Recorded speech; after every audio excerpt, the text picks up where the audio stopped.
예, 우리가 지금 노아의 방주에 대해서 노아의 삶과 노아의 방주, 노아의 홍수에 대해서 함께 보고 있는데요.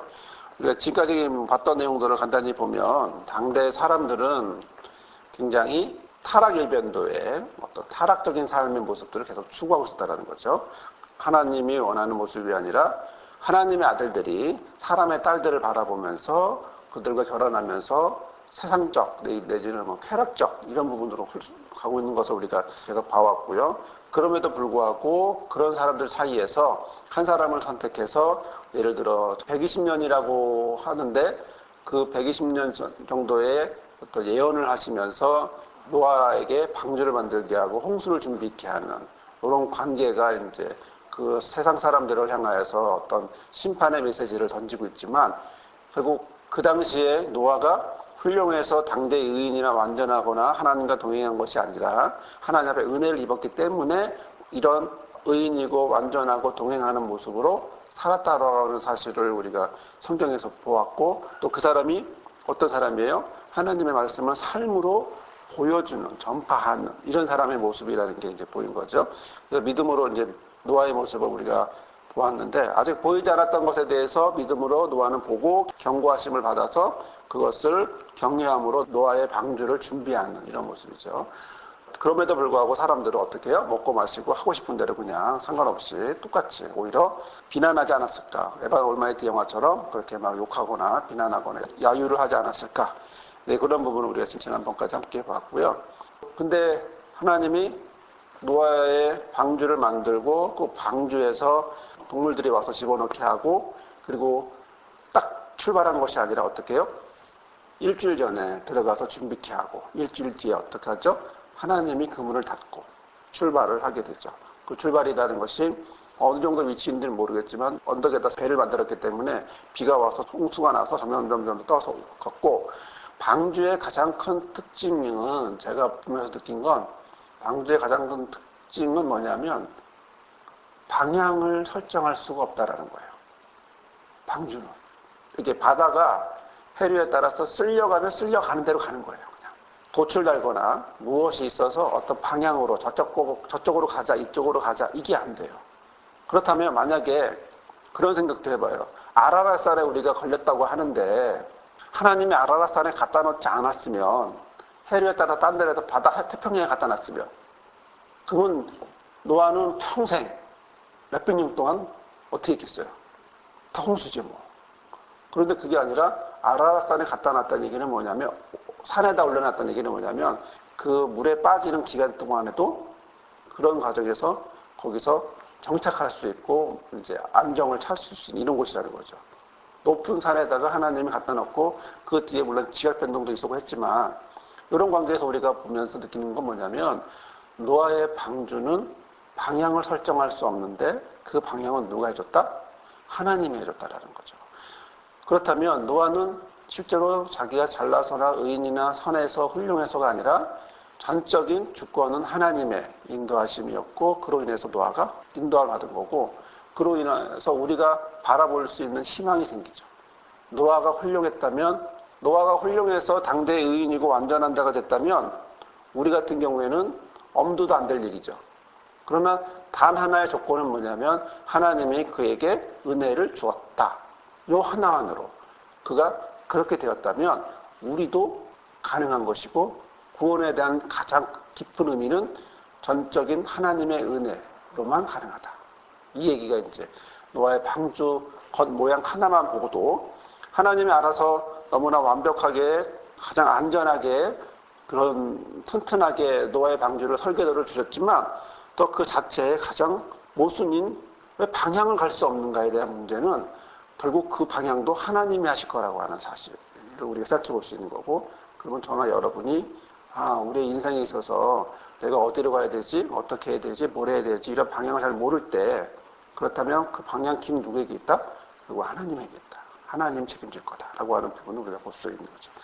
자, 그런 점에서 오늘 우리가 보고자 하는 바로 세 번째 질문인 노아의 방주는요, 완성이 되었고 또 드디어 홍수가 시작되었어요. 그래서 창세기 7장 6, 7절에서 보면 이렇게 나왔는데 여기서 보다시피 노아는 성경상에서 이렇게 쭉 내용을 보면 480세 정도에 하나님의 홍수를 예언을 하죠. 그 다음에 600세에 홍수가 시작이 돼요. 날짜까지, 창세기 보면 날짜까지 다 있어요.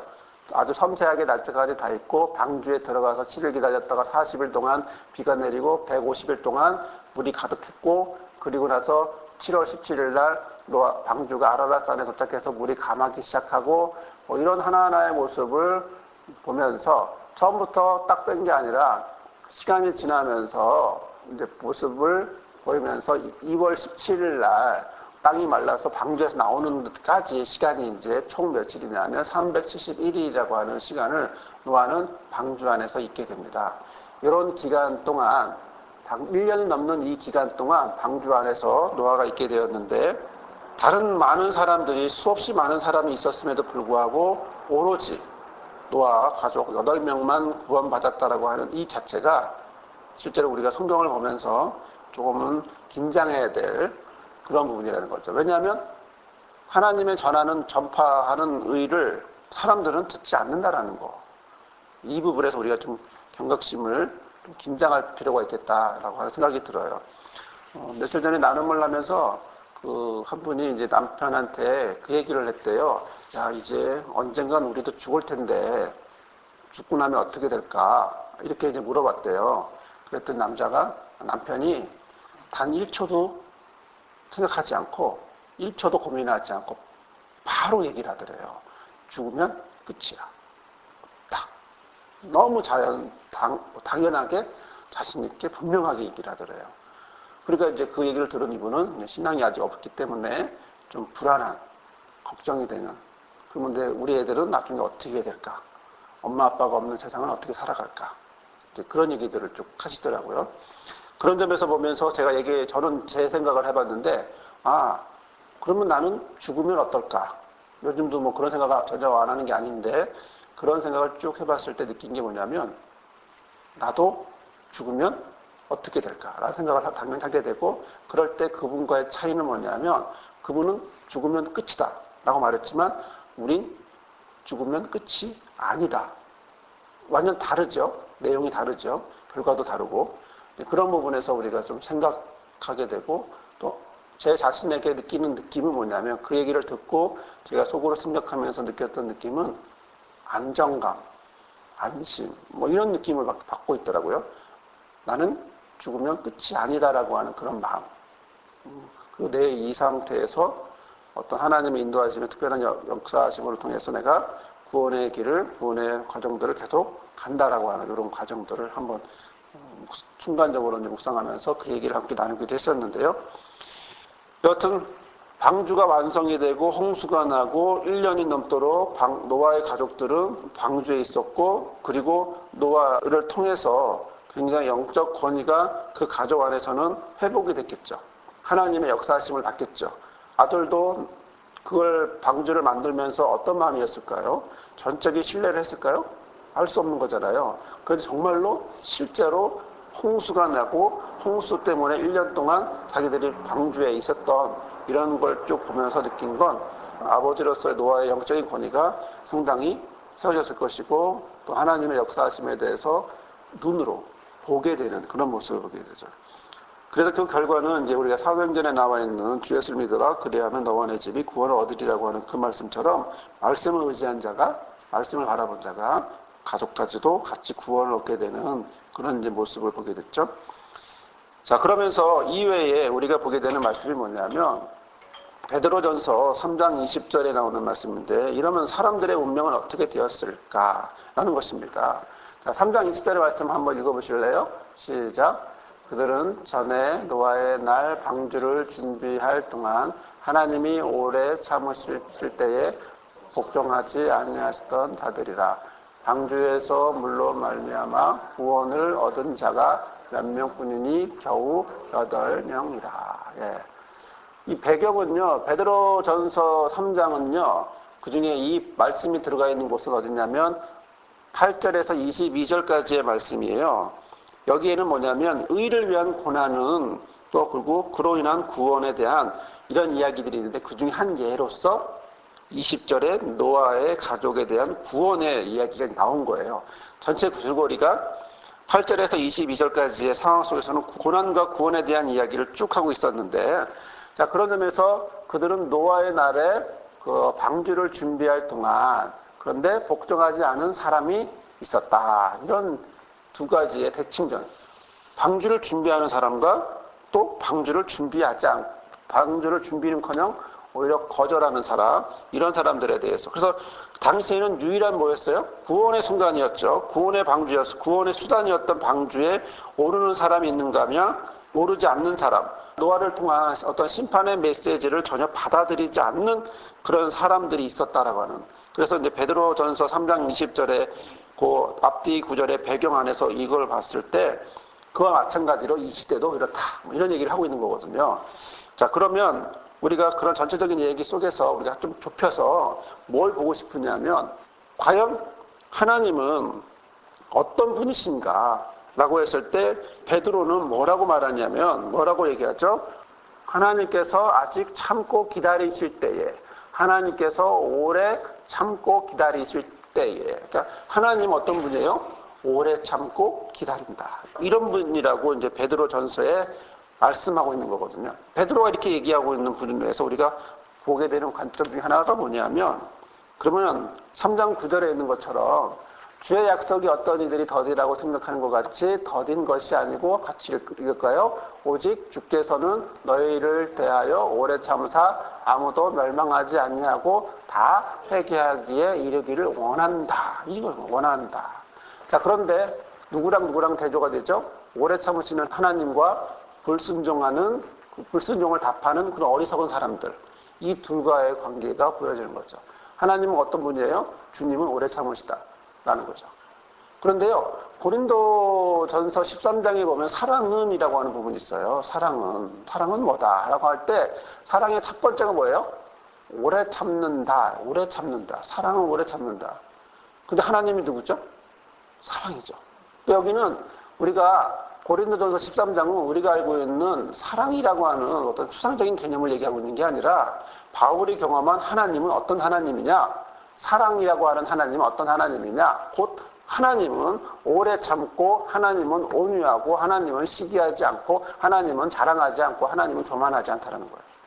그런 차원에서 이제 하나님은 오래 참고, 하나님은 사랑이기 때문에 이런 모습을 바울도 얘기하고 있고, 이 모습이 어디로? 베드로도 얘기하고 있는 거죠. 그러니까 성경 안에서 하나님 어떤 모습이에요? 오래 참으시는 하나님인데 그 모습이 어디까지 올라갈 수 있어요?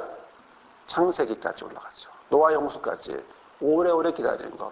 그러나 120년만 하나님 참으셨어요? 아니죠. 무두셀라를 낳는 에녹에까지도 올라가잖아요. 그러면 거의 1000년을 참으시는 거죠. 그리고 더 이상 올라가기도 하고 뭐 이렇게 하나님은 오래오래 참으시는 모습을 우리가 보게 된 거죠.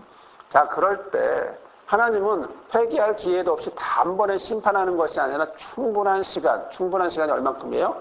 1000년, 2000년이라는 거죠. 이런 1000년, 2000년의 시간들을 했는데 악인들은 어떻게 해요? 오히려 비난하고 욕하고 약 올리죠. 폄하시키고 이런 모습을 우리가 성경에서 보게 되고, 우리가 뭐 에벌 올마이티라든가 이런 많은 곳에서 보게 되고 우리가 살면서도 많이 경험하게 되고요. 그런데 재미난 건 뭐냐면요, 물을 통해서 구원받는다는 거예요. 이게 누군가가 물을 통해서 구원받았어요. 예를 들어 보자면 비교해 보면 모세의 홍해, 여호수아의 요단강, 나아만과 요단강, 또 그리고 내지는 세례라고 하는 이 부분. 물이 실제로는 우리를 어떻게 해요? 죽음에서 살리는, 통과하는 이런 개념을 우리가 성경에서 보게 돼요. 읽어볼까요? 시작. 나아만이 이에 내려가서 하나님의 사람의 말대로 요단강에 7번 물을 잠그니 그의 살이 어린아이의 살같이 회복되어 깨끗하게 되었다. 어떤 선전이 있잖아요. 이거를 다 쓰기 전에 내 피부가 바뀌었다고. 그런 선전 기억나세요? 자, 그런데 그런 것보다도 오히려 더 아기 피부가 깨끗해졌다라고 하는 누구? 나아만의 경험을 보면 요단강이라고 하는 물을 얘기하는데, 자, 베드로전서 3장 21절을 볼까요? 물은 뭐예요? 예수 그리스도께서 부활하심으로 말미암아 이제 너희를 어떻게 해요? 시작. 구원하는 편이 곧 세례다. 이렇게 얘기를 했던 거죠. 세례, 구원하는 표다. 이렇게 이제. 자, 이는 육체의 더러운 것을 제하여 버림이 아니요 하나님을 향한 선한 양심이라는 거죠. 단순히 더러운 걸 제하는 깨끗함을 세수하고 목욕하는 정도의 개념이 아니라 하나님을 향한 선한 마음의 양심의 간구다라고 표현하는 있는 거고요.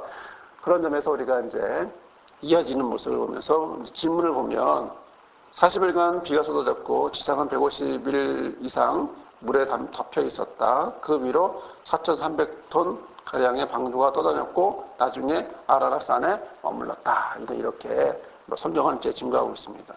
자, 그러면 우리가 궁금한 건 뭐냐면 그 뒤로 어떻게 됐을까? 홍수 이후로 어떻게 됐을까? 이게 우리의 관심입니다. 자, 말씀 읽을까요?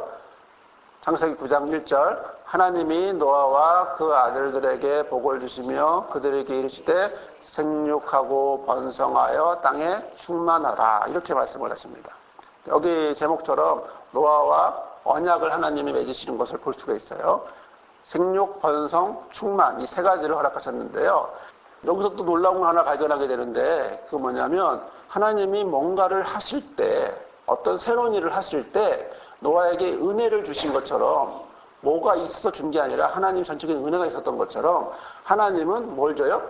복을 주신다는 거예요. 복. 우리가 알고 있는 그런 기복적인 개념을 얘기하고 있는 게 아니라 어떤 상황이 됐어요? 그러면 그것을 할 수 있다, 할 수 없다. 이거는 종이 한 장 차이예요. 그렇죠?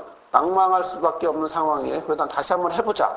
이런 의욕을 갖고 힘을 갖는 건 종이 한 장 차이예요. 그런데 종이 한 장 차이라고 하지만 굉장히 큰 결과를 낳게 되죠. 그러면 무엇을 줄까요? 그 에너지가 뭘까요? 무엇이 있어서 그게 가능하죠? 거기 나오고 있는 바라크라고 하는 이거예요. 바라크, 복이라는 거. 복을 주다. 이런 뜻이거든요. 그런데 복을 언제 주셨을까? 이게 성경을 찾아봤어요. 찾아봤더니 뭔가를 시작할 때 주시던 거예요. 뭔가를 시작할 때. 어떤 때냐면 창조 5일째 동물들에게 뭐라고 뭘 주죠? 그들의 복 주심이 이르시되 생육, 번성, 충만, 번성 이렇게 말씀을 하셨어요. 그리고 두 번째, 여섯째 날에는 뭐냐면 사람을 창조하고 복을 주셔요. 하나님의 자기 형상과 하나님의 형대로 사람을 창조하시되 남자와 여자를 창조하셨고 어떻게 해요? 하나님이 그들에게 복을 주시면서 그러니까 우리가 알다시피 그냥 하나님이 생육, 번성, 충만, 정복, 다스림만 주신 게 아니고 이 5가지만 주신 게 아니고 이 5가지 전에 밑바탕이 뭘 깔아요? 복을 까는 거죠. 그 복이라고 하는 부분을 깔아놓고 그 위에 집에 들어갈 때 그냥 들어가는 게 아니라 뭘 깔죠?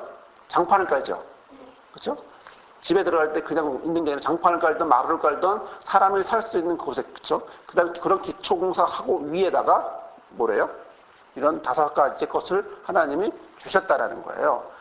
그리고 나서 또 복을 언제 주셨냐면 창세기 2장 3절에 하나님이 그 7째 날을 복되게 하시고 거룩하게 하시고 안식일에 대해서 하나님이 이제 복되고 거룩하게 하셨다라고 하는 말씀이 기록되어 있고 아담의 족보는 이제 이거는 B와 같아요. 사람을 창조하셨다는 얘기니까 이것이 아담의 계보를 적은 책이니라. 하나님이 사람을 창조하실 때에 하나님의 모양대로 하였는데 그 남자 여자를 창조하셨고 창조하던 날에 시작하던 그날에 뭐래요? 그들에게 복을 주시고 그들의 이름을 사람이다라고 이제 말해줬다라는 거죠.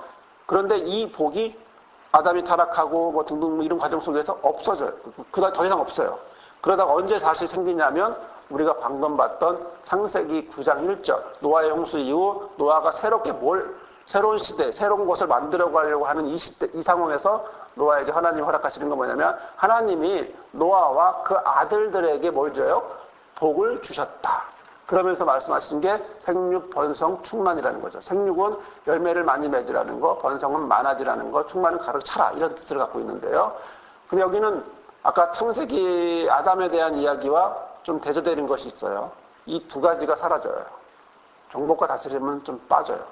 왜냐하면 이것은 인간에게 주어진 권세가 타락 이후로 변하게 되니까 동물들이 오히려 인간을 해치고 자연재해가 인간을 괴롭히는 그런 비극적인 현상들이 세상에 나타나면서 조금 다스림에 대한 개념이 창세기에서 아담에게 하나님 허락하셨던 그 개념이 아닌 에덴 동산을 주시면서 허락하셨던 그런 개념이 아닌 모양으로 이제 가게 됐어요. 그래서 2절에 보면 어떻게 되죠? 읽어볼까요?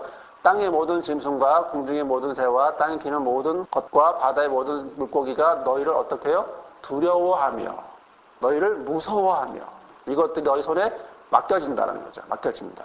근데 그 뒤에 이제 너희들이 고기를 먹을 수 있게 하는, 식물이 아닌 고기를 먹게 되는, 그래서 인간이 다른 동물과 뚜렷하게 구별되는 지력, 담력을 가지고 다른 동물들을 지배하게 되고, 또 이로 인해서 동물들은 인간에 대한 두려움을 갖게 되는, 모양이 달라져요. 홍수 전에와 홍수 이후는 달라져요.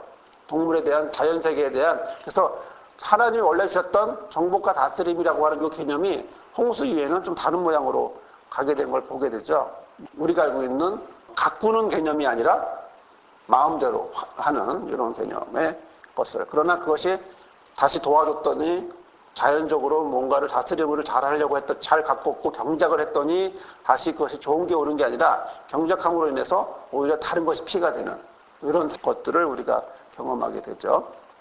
그리고 나서 또 언제 주나 봤더니 아브라함에게 주는 거예요.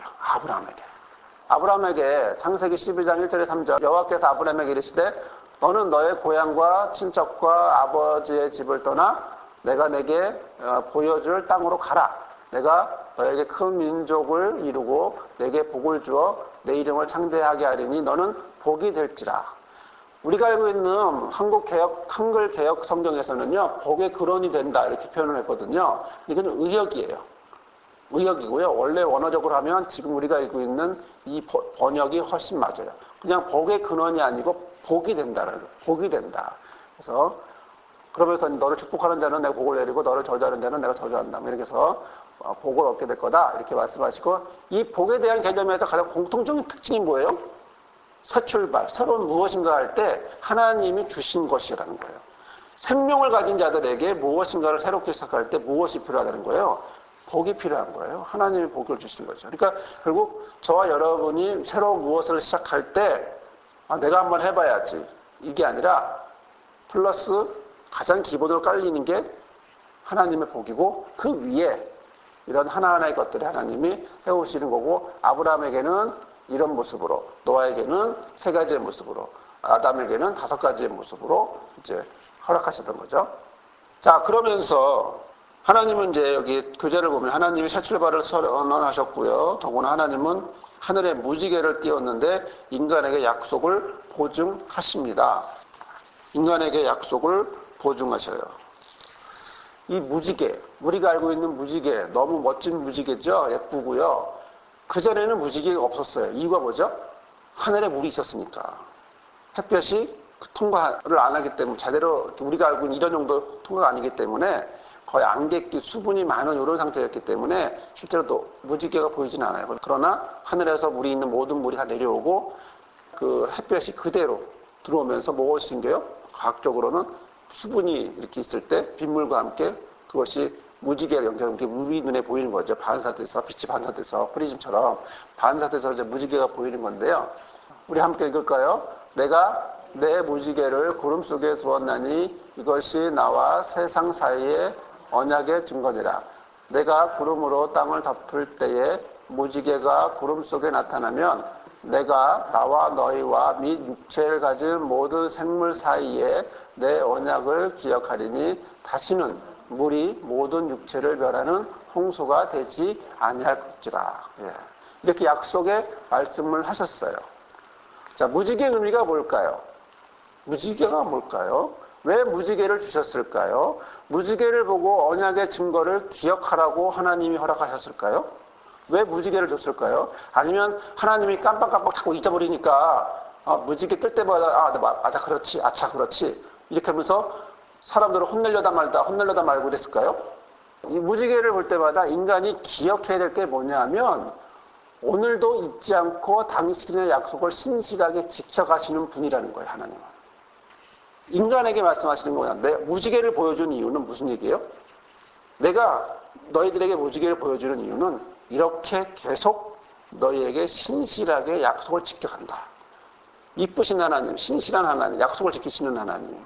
그 약속을 지키시는 하나님이 여전히 똑같이 이 시간에도 예전이나 오늘이나 영원토록 변함없이 약속 한 번 하시면 끝없이 지키는. 우리는 말하면 오늘 말하고 내일 지킬 수 있나요? 없어요. 힘들어요. 하지만 하나님은 약속하면 가는 거예요. 그래서 저는 아주 직접적으로 말씀드릴 수 있는 게 뭐냐면 사람은 말을 믿을까요? 행동을 봐야 될까요?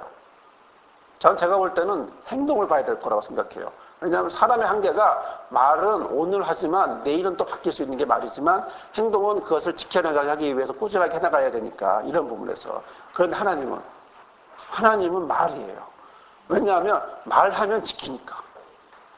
하나님의 모습은요, 말하면 지켜요. 근데 상황은 뭐냐면 전혀 움직일 수도 없는, 맞춰질 수도 없고 모양이 만들어질 수도 없는 그런 상황들이에요. 우리가 볼 때는 전혀 가능성이 없는 상황이에요. 그런데 어떻게 해요? 하나님이 말을 하고 그 말을 또 이루어 가셔요. 그렇기 때문에 사람과 하나님을 비교해 볼 때, 난 저 사람을 믿어? 아니요, 믿지 마세요. 어느 누구도 믿지 마세요. 믿는 건 그런 점에서 하나님을 믿는 것이고 하나님의 말씀을 믿는 거고 하나님이 하시겠다고 약속한 그걸 믿는 거예요. 우리는 그냥, 하나님은 근데 약속인데 우리는 약속이 아니고 그렇게 했으면 좋겠다. 그 정도로 상대방의 이야기를 그럴 수도 있어. 그렇게 하기를 바래. 이렇게 받아들여야지 내일 뭐 할게. 그 내일이 언제예요? 계속 내일이에요. 근데 하나님은 내가 한다 하면 전혀 불가능할 것 같지만 하시는 모습을 보면서 저는 창세기를 통해서 아니면 성경 인물들을 보면서 느낀 게 뭐냐면 왜 하나님은 신실하신가? 왜 하나님은 신실하다고 우리가 고백할 수밖에 없는가? 라고 봤을 때 이런 차이들이 있겠구나. 사람의 모습과 하나님의 모습. 물론 인간의 한계이기도 하지만 이런 관계예요. 그래서 저는 하나님의 모습, 바로 하나님이 노아의 홍수의 이후에 무지개를 보여준 건 내가 이렇게 약속을 끝까지 지키고 있다. 그것을 보여주는 것이고, 그래서 그 약속에 따라서 어디까지? 새하늘과 새 땅까지 우리를 인도하고, 그리고 그렇게 하실 강한 의지가 누구에게 있어요? 하나님에게 있어요. 하나님에게 보여주는 거예요. 자, 그러면 베드로후서 3장 10에서 13절의 말씀을 보면 어떻게 말씀하냐면 이런 여러 가지 쭉 얘기가 하시면서 끝에 13절에 우리는 그의 약속대로 의가 있는 곳인 새하늘과 새 땅을 바라보도다. 이렇게 여러 가지 모양으로 어렵게 힘들고 그렇게 하지만 그러나 끝까지 우리가 바라보는 건 그곳이 약속대로, 그분의 약속대로 의가 이루어지는 곳이다라고 하는 그런 고백을 우리가 할 수 있는 거죠. 자, 그런데 여기서 이야기가 딱 끝나면 좋겠는데요. 여기서 이야기가 끝나지 않고 우리는 인간 노아를 보게 됩니다. 인간 노아가 어떠냐? 인간 노아는 노아가 아라랏산을 끝나고 아라랏산에서 해서 정착을 하게 되죠. 자, 같이 한번 볼 거예요. 시작. 노아가 농사를 시작하여 포도나무를 심었더니 포도주를 마시고 취하여 그 장막 안에서 벌거벗은지라. 가나안의 아버지 함이 그의 아버지의 하체를 보고 밖으로 나가서 그의 두 형제에게 알림해 셈과 야벳이 옷을 가져다가 자기들의 어깨에 메고 뒷걸음쳐 들어가서 그들의 아버지의 하체를 덮었으며 그들이 얼굴을 돌이키고 그들의 아버지의 하체를 보지 아니하였더라.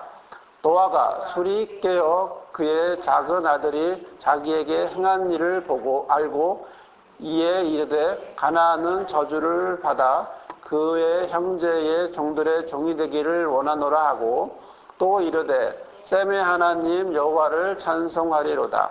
가나안은 셈의 종이 되고 하나님이 야벳을 창대하게 하사 셈의 장막에 거하게 하시고 가나안은 그의 종이 되게 하시기를 원하노라 하였더라. 여러분 이 말씀을 보면서 어떤 느낌을 받으시나요?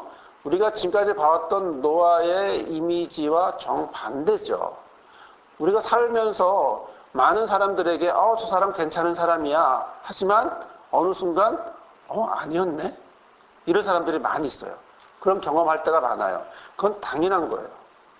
왜냐하면 그게 우리의 한쪽 면이기도 해요. 이게 저도 있고 여러분도 있고 누구나 다 있어요. 그럼에도 불구하고 우리는 좀 더 최선을 다하려고 할 뿐이지 우리가 무너지고 약해지고 연약해지는 건 기본적인 모습이에요. 이것을 죄다, 나쁘다, 왜 그러냐 따질 것도 없어요. 원래 우리가 그런 모습이에요. 그리고 그거에 대해 익숙해요. 자연스러워요. 약속을 지키는 것보다 안 지키는 게 편하거든요. 그러니까 내 스스로가 여러 가지 모양으로 이제 낮아질 수가 있는데, 자, 이런 상황에서 우리가 보고자 하는 건 뭐냐면, 노아의 홍수 이후에 무력한 노아를 보고자 하는 거예요. 노아는 무력해져요. 왜 무력해질까? 자, 노아가 농사를 시작하고 포도나무를 심어요. 여기까지는 괜찮았어요. 그럴 수 있어요. 자, 여기서 우리가 보는 게 뭐냐면, 노아가 농사를 시작했다. 이거를 정확하게 번역을 하면 뭐냐면, 그리고 노아는 시작하였다. 그 땅의 사람이라는 거죠. 그 땅의 사람, 이건 농사를 얘기해요. 우리 지난번에 혹시 기억나실지 모르겠지만, 그 경작 얘기할 때 아담이 하는 일이 경작이었고, 그다음에 가인이 하는 일이 뭐였죠? 땅을 경작하는 농사일이었죠. 그런 점에서 이렇게 쭉 나와요. 이시 하아다마라고 할 때 그 땅의 사람은 이시고 땅은 하아다마예요. 그래서 농업에 종사한다 이런 말이고, 이시는 맨이라는 뜻이에요. 근데 아담의 일이 에덴을 경작하죠. 창세기 2장 15절에 읽어볼까요? 여호와 하나님이 그 사람을 이끌어 에덴 동산에 두어 그것을 경작하며 지키게 하시고, 아담이 하는 일이 뭐예요? 빨개 벗고 아무것도 안 하고 놀러 다니는 게 아니라 아담에게 특별히 할 일이 있었어요. 에덴 동산을 경작하는 거예요. 가꾸는 거예요. 책임을 진 거예요. 우리가 에덴 동산에서 야, 에덴 동산 참 좋았겠다, 뭐 아담은 좋았겠다 할 일 없었잖아. 아니요, 할 일 엄청 많았어요. 그거 다 관리하고 다녔어야 돼요. 다스림이라고 하는. 가인은 그 다음에 어떻게 하냐면, 가인은 아버지의 그 경작하는 그 가업을 이어요. 아벨은 양치는 자지만 가인은 농사하는 자다. 농사하는 자가 뭐예요? 오베드 아다마라고 하는 말인데, 경작하다, 땅에 봉사하다라고 하는 말이거든요. 오베드는 이제 아바드 얘기예요. 그래서 경작하다, 땅을 경작하다 이런 뜻인데요. 이 일이 어디로 이어지냐면, 이제 노아도 뭐래요? 자연스럽게 농사를 하게 되죠. 그런데 지난번에 제가 한 영상을 봤을 때 지구의 한 50%가 농사를 짓고, 농사를 짓는 분들의 80%가 손으로 짓는다죠. 네, 그런 얘기 한번, 그 홈이라는 영화에서 보니 그런 얘기를 하더라고요. 자, 여기서 노아라고 하는 사람이 이름을 노아라고 하여 이르되 여호와께서 그 땅을 저주한다. 이 저주라고 하는 것은 포기한다는 거예요. 그러니까 하나님이, 여러분 화분에다가 계속 하루에 한 번씩 물을 줘야 되는 화분이 있어요. 한 달에 한 번씩 물을 줘야 되는 화분이 있고요. 이 저주한다라는 말은 비난한다는 얘기가 아니고요. 멈춘다라는 거예요. 하나님이 매일 줘야 될 물을 멈춘 거하고 똑같아요. 그래서 세상을 향해서 저주를 하심으로 수고롭게 일하는 우리를 이 아들이 이제 안위를 줄 거다. 이러면서 노아라고 하는 사람이 태어나면서 이렇게 했는데, 이 사람이 뭐래요? 홍수 이후에 아라랏산 부근에 정착을 하면서 농사를 짓고 포도나무를 져요. 포도나무를 심는데 재미난 것은, 방주에서 나온 노아는 아라랏산 근처에 아라랏산 근처에서 머물면서 지내게 되는데, 현재 아라랏산이 있는 아르메니아 지방에는 예로부터 포도 재배가 많이 있었다라고 하는 그런 지금 남아 있는 것 같아요. 그러니까 전혀 근거가 없는 이야기를 하고 있는 게 아니라 굉장히 성경적인 근거를 갖고 있는, 성경도 현실 상황을 얘기하고 있는 거죠. 자, 그런데 문제는 거기에 있는 게 아니라, 거기까지는 좋았어. 근데 21절에 뭐래요? 포도주를 마시고 취하고 어디에 장막에 들어가서 벌거벗고 있는 거예요. 이게 왜 그럴까요? 이게 한 번은 노아가 포도주를 마시고 취하여 자기 장막 안에서 아무것도 덮지 않고 벌거벗은 채로 누워 있었다. 자, 노아가 취할 정도로 많이 마셨다는 얘기죠. 포도주에 취할 정도로 많이 마셨다는 얘기는 처음 먹었기 때문에 취했겠어요? 익숙하죠. 자주 먹었겠죠. 그러니까 알코올 중독자의 모습을 보이고 있는 거죠. 알코올 중독자 처음부터 이렇게 막 마시지 않아요. 조금씩 하면서 점점 양이 많아지는 거거든요. 한 병 안 되고 두 병 되고, 두 병 모자되고 세 병 되는 거고요. 자, 여기서 보면 점층적인 묘사가 있는데요. 마시고 취하고 벗고, 이 과정이 있어요. 그 술 취한 사람의 특징이 뭔지 아시는가요? 길바닥에 누워 있는 거죠. 그렇죠? 그렇죠? 겨울에 그러면 경찰관들은 뭐 하는지 아세요? 깨우느라고 힘들어요. 자기 안방이라고 막 우기고요. 이런 모습들이 있어요. 근데 벌거벗잖아요. 이런 모습인데, 우리가 알고 있는 지금까지 들어봤던 노아의 멋진 모습과 너무 반대되는 모습을 우리가 발견하게 돼요. 자, 그러면 노아는 왜 포도주를 마시고 취했을까? 궁금하죠? 왜 그랬을까요? 이 아드레날린 중독이라고 표현을 했는데 뭐냐면, 여기는 이제 제 추측이고 상상이에요. 사람이 120년 동안 노아의 방주를 하기 위해서 얼마나 수고했겠어요. 방주를 만들기 위해서 최선을 다했겠죠. 사람들에게 막 전했겠죠. 근데 아무도 듣지 않았지만 여튼 방주는 출발을 했어요. 비가 왔고 방주는 떴어요. 1년 동안 방주는 바다 위에 있다가 정착을 하게 됐어요. 내려왔어요. 이제 다시 살아가야 되잖아요. 살아가면서 자기가 했던 무엇을 하게 돼요? 옛날에 했던 또 농사도 다시 짓기도 하고 뭐 포도 이런 것도 다시 하겠죠. 저희 어머니도 시골에서 자랐지만 서울에 왔다고 그거 다 없애지 않더라고요. 하던 행동 없애지 않고요. 지금도 저희 어머니는 옥상에다가 밭을 만들어 놓고 있잖아요. 그게 좋은 거야. 그러니까 이제 그렇게 하는 것처럼 자기도 살아야 되고 또 생명을 또 이어가야 되니까 노아는 분명히 농사도 짓고 포도나무도 하고 뭐 여러 가지 작업을 했겠지만 그 마음이 어땠을까라는 거예요. 이게 여기서 제 추측입니다. 뭐냐면 사람이 무엇인가를 열심히 하고 나면 끝에 가서 은혜가 있는 게 아니라 그 다운되는 마음이 있어요. 여러분 어떤 일을 해요? 기한이 한 달 남았어요. 한 달 동안 막 열심히 해요. 그러고 나면 어떡하죠? 끝나고 나면 계속 기분이 좋아요? 아니면 기분이 들떠 있어요? 긴장하고 있어요? 아니죠. 딱 멈추죠. 늘어지죠. 그러면서 이제 그러면 땅바닥으로 쫙 가라앉아요. 연예인들의 가장 큰 특징 중에 하나가 뭐냐면 앞에 나가면 환호성이 있어요. 막 요란하죠. 그거 딱 닦고 뒤로 딱 들어가면 조용하죠. 혼자 있죠. 그리고 어떤 연예인들은 또 집에 가면 아무도 없어. 혼자 있어야 돼.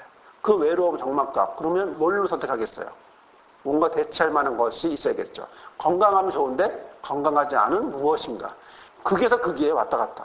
비슷비슷한 게 아니라 방금 전까지만 해도 10분 전까지만 해도 1시간 전까지만 해도 내 귀에서 환호성이 있고 막 사람 난리 나고 막 그리고 난리 나는 걸 보면서 내 기분 좋고 막 이랬는데 그게 없어지고 내 안에 혼자서 어딘가에서 처박혀 있어야 되는 거야. 슬프죠. 슬프니까 뭘 하겠어요? 그걸 해소하기 위해 무언가를 찾겠죠. 그것이 이제 중독이나 도박이나 뭐 술이든 뭐 다른 여타의 것으로 가게 돼요. 이게 이 감정적인 뭔가를 해야 되고 열심히 막 하니까 지금처럼 말한다면 아드레날린이 내 안에서 이제 그 흥분 자극이죠. 열심히 해야겠다라고 하는 최선을 다하겠다고 내가 하라는 일 열심히 막 해야지 막 이렇게 막 하고 있다가 어느 순간 짠 다운되는 거예요. 다운되니까 뭐예요? 안 해. 하기 싫어. 이런 마음도 있을 수 있고. 그러니까 이게 여기서 우리가 보아야 될 부분은 뭐냐면 아 그렇구나. 그만큼 최선을 다했구나라고 하는 그런 마음보다는 스스로 뭘 하게 돼요? 스스로 감정 올라내렸다 막 조절을 못하게 되고 이러면서 뭔가를 찾게 되겠죠. 저는 그래서 제가 경험상 상담하면서의 경험을 놓고 봤을 때 아마 노아가 많이 허하지 않았을까. 마음이 좀 허하지 않았을까. 자, 지금까지 많은 사람들이 있었어요. 막 전파하고 있었어요. 근데 지금 하나도 없어. 어떤 마음이 들까요? 여전히 나는 하나님의 은혜로 살아가 이렇게 말할 수 있을까요?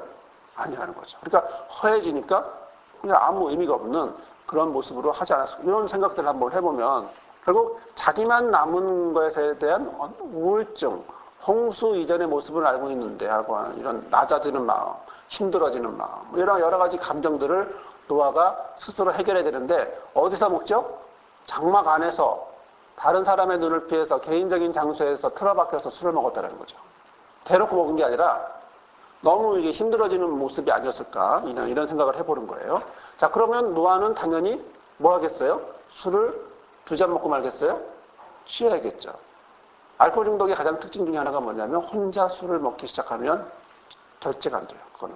근데 알코올 중독의 모습으로 조금씩 가고 있는 거예요. 그러니까 다른 일에 관심이 두겠어요? 낮에는 뭐 하겠지만 또 밤에 되면 혼자 있다 보니까 물론 그러다 보니까 술에만 탐이 가는 결과가 되고 결국에는 자기가 어떤 모습인지도 모르고 그냥 한 번 벗은 사람은요 계속 벗습니다. 이게 한 번 하고 마는 일이 아니에요. 술 취한 사람은요 그 방법이 계속 반복이 되고요. 그런 거 있죠. 한 번 제가 울면 술만 먹으면 운다고 하는 애들 있잖아요. 맨날 울잖아. 어떤 사람은 술만 먹으면 싸움을 건데 맨날 싸움 걸어. 이런 것처럼 과연 이게 한 번 하고 말았을까 이런 생각도 한번 해보는 거예요. 그냥 뭐 이거는 일반적인 사람들의 모습. 왜냐하면 노아라고 특별한 사람이 아니라 저와 여러분과 똑같은 인간의 모습을 갖고 있고 그런 모습을 있으니까 이제 이해를 한번 해보면서 그런 모습을 우리의 모습과 한번 연결해 봤을 때 충분히 이런 상상도 가능하다. 그러나 성경에서 그렇게 말하지는 않았으니까 말할 수 없지만 그러나 우리가 추측해 볼 수는 있는데요. 무엇인가를 열심히 했고 거기에 대해서 좋은 결과가 있든 나쁜 결과가 있든 끝나게 되면 사람은 허해진 거죠. 그럴 때 우리가 건강하고 바르게 그것을 표현하느냐 아니면 아까 말씀드린 것처럼 좀 중독적인 모습으로 나를 망가뜨리는 중독적인 모습으로 가느냐. 중독의 가장 큰 개념은 뭐냐면 내가 내 생활을 할 때 방해가 되면 중독이에요. 내가 이걸 해야 되는데 그것이 들어와서 이걸 못하게 하는 거예요. 이게 중독이에요. 너 중독됐어. 내가 지금 밖에 나가야 돼. 그런데 컴퓨터 하고 게임하고 싶은 거야. 게임하는 바람에 못 나갔어. 그러면 중독이에요. 게임을 많이 하는구나. 게임 매니아구나. 아니요. 게임 중독이에요. 매니아는 정말 좋아해서 거기까지 생활은 생활대로 하되 거기까지예요. 그런데 게임 중독과 게임 매니아는 우리가 생각해 볼 차이가 있어요. 그러면 내가 지금 게임만 말했지만 다른 무엇인가도 많이 있겠죠. 술이든 아니면 다른 여러 가지 도박이든 아니면 쇼핑이든 우리가 무조건 안 돼라고 말하기 전에 적절하다라고 하는 표현이든 아니든 간에 조절할 수 있다면 좋은데 문제는 뭐냐면 우리가 한번 발을 내디디면 조절하기가 쉽지 않아요. 그래서 아예 처음부터 하지 말라는 거지 한번 내디디면 그 다음 발이 자연스럽게 나가요. 그럼 어디로 가요? 중독으로 가게 되는 거거든요.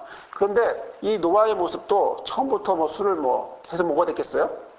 그렇지 않죠. 포도주 가야 돼요. 포도주 담궈야 돼요. 시간이 걸려요. 그러면 이게 잠깐의 시간이 아니라 몇 년의 시간일 수도 있어요.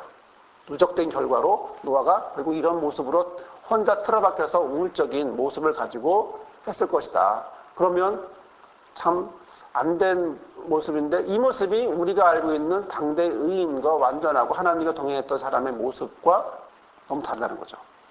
그러면 어느 것이 먼저였을까? 자, 결국 여기서도 우리가 알게 되는 건 뭐냐면 노아는 하나님께 은혜를 입은 게 먼저라는 거예요. 당대 의인이라서 훌륭해서 멋져서 그래서 하나님이 너를 은혜를 준 게 아니라 은혜를 주니까 이렇게 의인 완전한 자 하나님과 동행하는 사람이 되었다라고 성경을 볼 수 있고 성경의 많은 내용들을 봤을 때 하나님이 출발점이었지 다른 것이 출발점이 아니야. 내가 한번 열심히 해볼게. 그러면 하나님 오세요. 아니라 하나님이 나에게 열심히 할 수 있는 마음을 주시고 그 힘으로 가는 거죠. 아까 복에 대한 개념을 말씀드렸지만 복도 누가 출발해요? 하나님이 복을 주니까 시작하는 거예요. 하나님 복을 주지 않은 상황에서 뭘 시작하는 건 안 된다는 거죠. 자, 그런 점에서 우리가 이거 볼 수 있겠고 그런데 재미난 건 뭐냐면 성경에 그러면 노아만 벗었나? 성경에 노아만 벗었나? 재미있는 생각이죠. 누가 또 벗었을까요? 많이 벗었죠. 그래서 다윗도 춤추다가 여러 번 많이 벗었어요. 그렇죠? 근데 우리가 몇 가지를 한번 창세기에서는 계속 한번 볼까 하는데요. 발가벗었다라고 하는 것은 창세기 2장 25절에 보면 하나님이 아담과 하와를 만들고 나서는 괜찮았어요. 두 사람이 벌거벗었어요. 근데 부끄럽지 않아요. 이게 벗었다라고 하는 말이 여기 나온 것처럼 에롬이라고 하는 말이고요.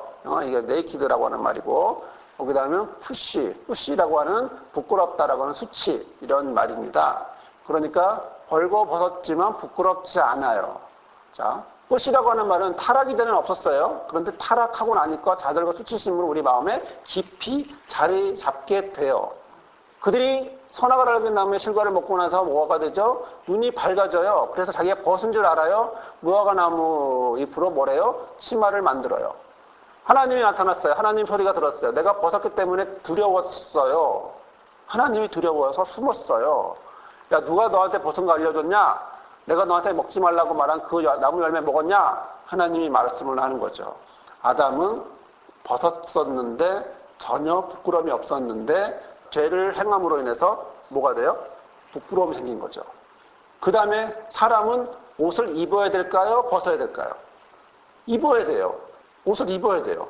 그 옷이 뭐냐면 여기 나와 있는 거 치마라고도 표현되어 있고 나중에는 이제 그 가죽옷이라고 되어 있는데 우리가 보는 성경에서 9장에서 나오는 이 말은 뜨칼이라고 하는 말인데 이건 벗다예요. 이거는 커버가 없어진 거죠. 언커버드예요. 그러니까 이제 아까 말했던 네이키드하고 언커버드하고 좀 다른 편이지만 여튼 내용은 비슷해요. 노아가 술 먹고 취해서 장막에 들어가서 뻘거벗고 이제 누워 자고 있는 거예요.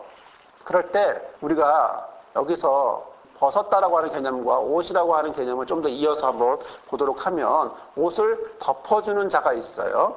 가나안의 아버지 함, 그가 아버지 하체를 보고 밖에 나가서 그의 두 형제들에게 알림에 셈과 야벳이 옷을 가져다가 그들의 어깨에 메고 뒷걸음쳐 들어가서 그들의 아버지 하체를 덮으며 그들이 얼굴을 돌이키고 그들의 아버지 하체를 보지 아니하였더라 라고 이제 말씀을 하고 있는데, 이 옷이라고 하는 것은 시물라라고 하는 말인데요. 이 시물라는 뭐냐면 용도가 보자기 같은 건데 낮에는 걸쳐 있고 밤에는 덮어주는 그 네모난 천을 얘기하는 거죠. 우리가 이렇게 두루마기 이렇게 뭐죠, 이렇게 숄 같은 거 뭐 이런 거 이렇게 얘기하면 되겠죠. 자, 그런데 노아는 지금 심한 상태로 취해 있는 상태고요. 자고 있어서 덮을 것도 잊을 정도로 그렇게 그냥 자고 있는 거예요. 덮었어요. 까싸라고 하는 말은 덮어서 가리다. 이건 더 의미적인 건 의역을 하고 이제 의미를 보면 죄를 가리워서 용서해주다라고 하는 그런 모습을 덮어준다, 가리워준다, 뭐 이런 거거든요. 근데 아까 우리가 봤죠. 아담은 뭘 하죠? 아담은 치마를 만들죠. 이게 하고르예요. 하고르라는 거는 띠를 띄우다 아까르게 그 타잔 같은 거예요. 타잔 정도예요. 수영 팬티 같은 정도의 것만 입은 거예요. 그래서 이에 그들의 눈이 밝아져 그들이 자기가 벗은 줄 알고 무화과 나무 잎으로 어떻게 해요? 치마를 만들어서 했었어요. 자, 그런데 그가 어떻게 하죠? 거기서 끝나는 게 아니라 하나님 뭘 주시죠? 가죽옷을 주시죠. 가죽옷은요, 여기 나와 있는 것처럼 하마르라고 하는 단순히 엉덩이만 가리는 이런 부분이 아니고 캐터네트라고 하는 말인데, 이것은 코트예요. 코트. 여기서 여기까지 다 가리는 거야. 다 가리는 거예요. 잇몸 전체를 가리키는 거예요. 그러니까 우리가 치마와 이 하고르와 캐터네트라고 하는 이 두 가지를 놓고 봤을 때 우리가 생각해 볼 수 있는 것 뭘까요? 우리가 기껏 하는 행동과 실제로 하나님이 주신 것은 너무나 차이가 있다는 거. 이거는 치마라고 하는 이것은 무화과나무 잎은 며칠 지나 갈까요? 임시방편이죠. 근데 우리가 살면서 많은 것들이 다 임시방편이에요. 조금만 더 오면 바꿔요, 다. 그렇죠? 흑백 텔레비전이지만 컬러 텔레비전 나오면 바꾸고, 뭐 나오면 또 바꾸고 계속 바꾸는 거죠. 자, 그런 점에서 이런 방법이, 이런 모습인데, 그러면 과연 하나님이 말하는 가죽옷은 뭐냐? 우리가 지난번에도 말씀을 나눴지만 가죽옷은 누구예요? 예수예요. 성경은 예수를 얘기하고 있는 거거든요.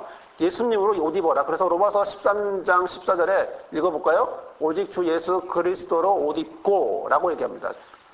그 다음에 갈라디아에서는 그리스도로 옷 입고 누구든지 그리스도 합하기 위하여 세례를 받은 자는 그리스도로 옷 입었다.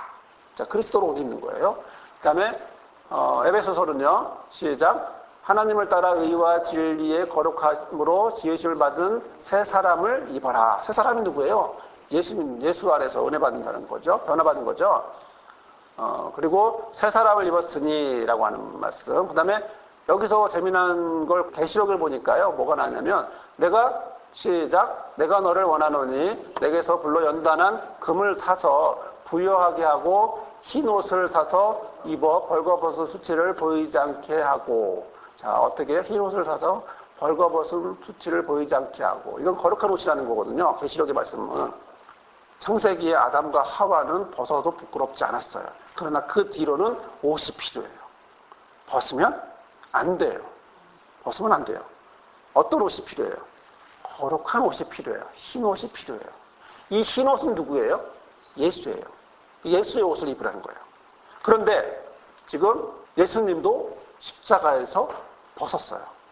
마태복음 27장 28절에 보면 그의 옷을 벗기고 홍포를 입히고 그 다음에는 희롱을 다한 뒤에 홍포가 뭐냐? 홍포는 뭐냐면 왕의 옷을 홍포라고 표현하는 것이고요. 약 올리기 위해서 비난하기 위해서 빨간 옷인데 이 망토 같은 걸 얘기해요. 망토 있었죠. 이렇게 뒤에. 그런 망토를 얘기하고 있는 건데 그걸 다시 벗기고 난 다음에 그의 옷을 입혀서 십자가에 못 박고 끌고 갔다. 이렇게 돼 있어요. 근데 벗기고 그로 옷을 입히고 십자가에 못 박고 끌고 나간 다음에 십자가에 못 박을 때는 어떻게 했냐면 옷을 나눌색 누가 어느 것을 가질까 하고 제비 뽑았다가 십자가 가질 때 옷이 엎어지는 거죠. 예수님도 십자가에서 어떻게 해요? 옷 없이 나체로 무엇 때문에? 예수님의 잘못으로 아니면 노아의 그런 행동 때 노아처럼 그런 자신의 잘못 때문에 수치를 당하나요? 그게 아니죠. 우리의 수치를 대신 입어도 벗은 것 같은 우리의 삶에 대해 예수님께서 대신 짊어지고 가고 있는 거죠. 그래서 이사야 53장 4절 6절에 나와 있는 이런 말씀을 같이 읽을까요?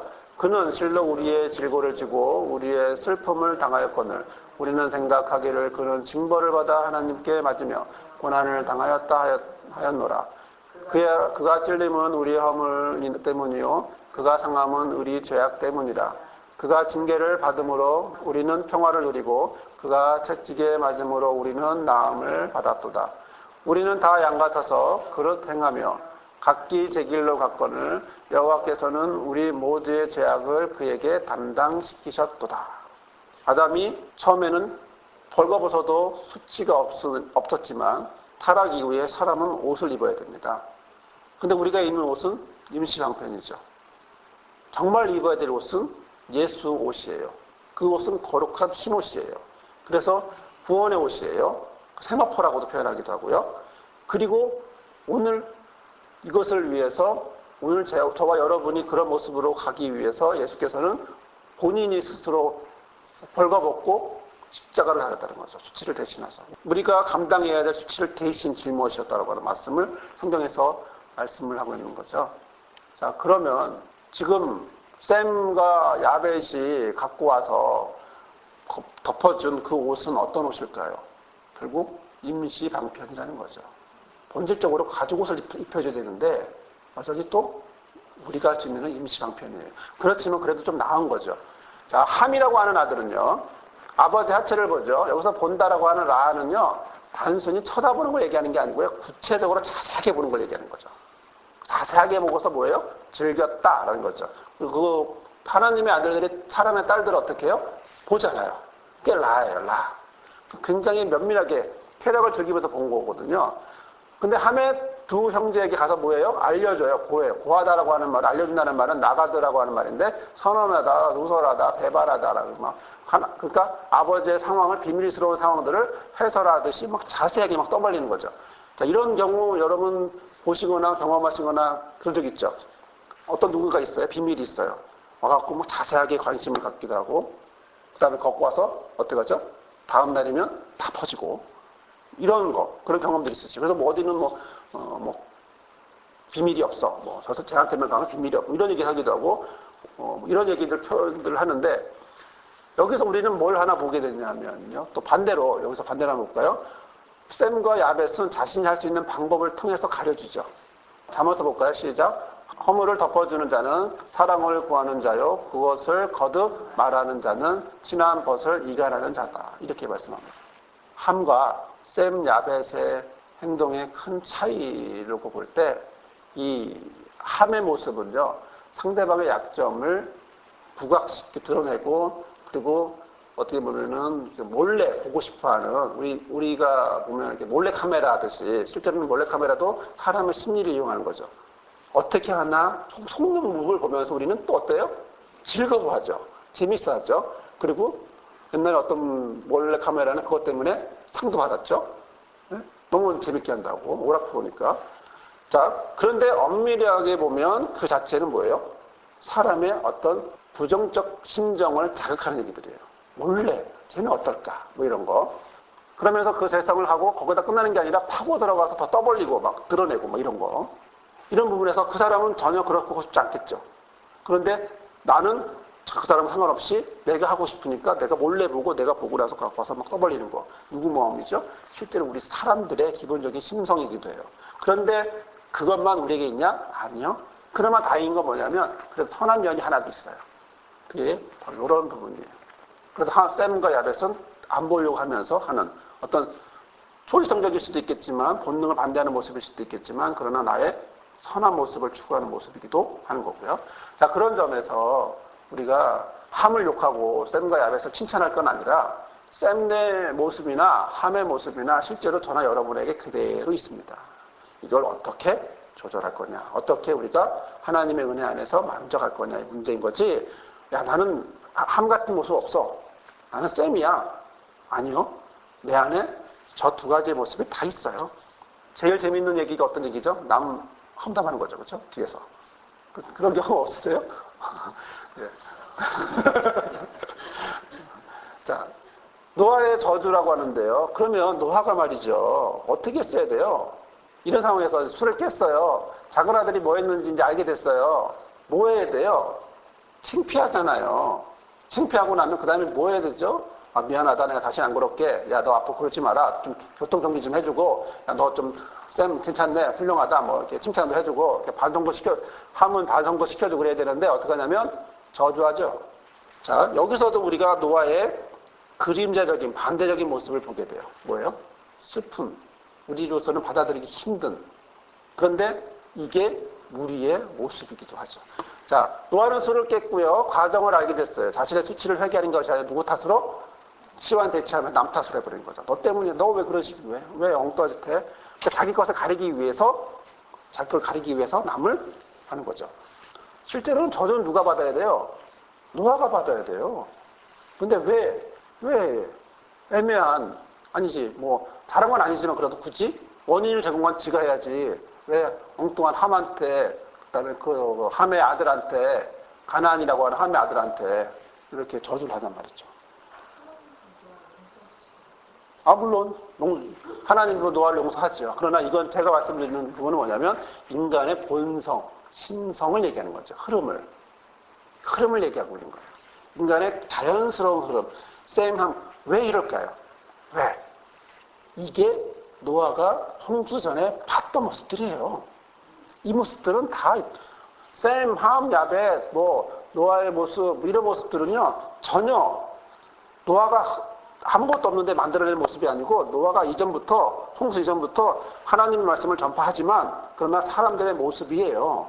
일반적인 모습이에요. 이게 저와 여러분의 모습이기도 하고요. 그렇기 때문에 오늘 저와 여러분이 보고자 하는 건 뭐냐면 노아, 아, 이 사람은 훌륭했어. 아니, 그 사람을 세우신 하나님이 훌륭했어. 그분이 노아에게 은혜를 주셨고 그래서 그가 어떻게 해요? 당대에 완전하고 의인이고 완전하고 하나님 동행한 사람이 되었어 라는 거죠. 하지만 여전히 그 안에는 무엇이 있어요? 연약한 이런 모습이 그대로 여전히 남아있는 거죠. 하나님이 이걸 몰랐을까요? 하나님이 노아에게 이런 게 없다고 생각했을까요? 그렇기 때문에 하나님이 노아만큼만 방주를 만들었을까요? 아니에요. 단 노아와 그 사람의 차이는 딱 하나.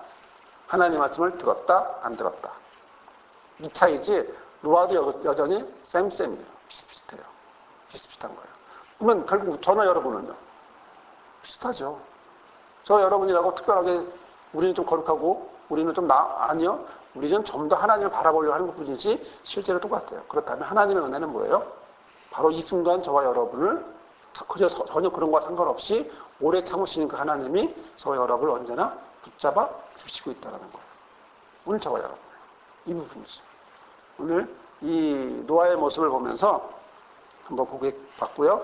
내용을 보면 슬프나 이것은 사실이다. 새 출발과 함께 인류 역사는 결국 실패의 역사로 다시 반복이 되고 인간은 홀로 힘으로는 절대 설 수 없다라고 하는 교훈을 우리가 보게 된 겁니다. 노아의 실수는요, 우리에게 큰 교훈을 주죠. 첫째는 사람은 누구나 자칫하면 범죄할 수 있다는 사실도 노아도 넘어졌다라고 하는 사실 그리고 승리 뒤에는 실패할 수도 있다라고 하는 그런 사실들을 우리가 조금 긴장하면서 보는 것이 좋겠다라는 말씀입니다. 그래서 오늘 저와 여러분의 삶에서 이런 모습이 좀 계속 우리 자신을 바라보고 이것이 우리의 연약한 모습이라는 걸 바라보고 나아가는 저 여러분이 되기를 바랍니다. 함께 기도하겠습니다. 사랑의 주님, 오늘 우리와 함께 하셔서 감사합니다. 오늘 우리가 잘나서 훌륭해서가 아니라 우리를 인도하시고 붙잡아 주시고 저와 함께 하시기 때문에 우리가 노아처럼 당대의 의인이 되고 완전한 자가 될 수 있고 하나님과 동행하는 자가 될 줄 믿습니다. 우리를 인도하여 주시고 노아의 모습에서 약한 모습, 연약한 모습이 있습니다. 이 모습은 또한 우리의 모습이기도 합니다. 연약한 나의 모습이고 우리 모두의 모습인데 이런 모습을 주께서 인도하여 주심으로 회복하고 나아가고 또 성장하고 또한 하나님이 함께 하심으로 또 극복하는 그런 삶이 되게 허락하여 주옵소서. 예수님의 이름으로 기도드립니다. 아멘.